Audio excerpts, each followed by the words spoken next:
मनन करें। चिंतन, मनन, निधिध्यासन, साक्षात्कार, 4 अवस्थाएं हैं ज्ञान के प्राप्त की।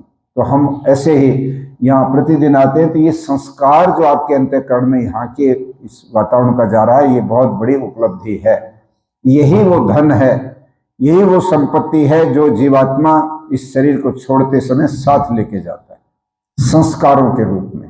चित्त में आपके जितने अच्छे संस्कार भर जाएंगे, जितने वेद के मंत्रों की गुंजायमान आपके मस्तिष्क के माध्यम से अंतःकरण में छप जाएगी, यही आपके साथ जाने वाला है।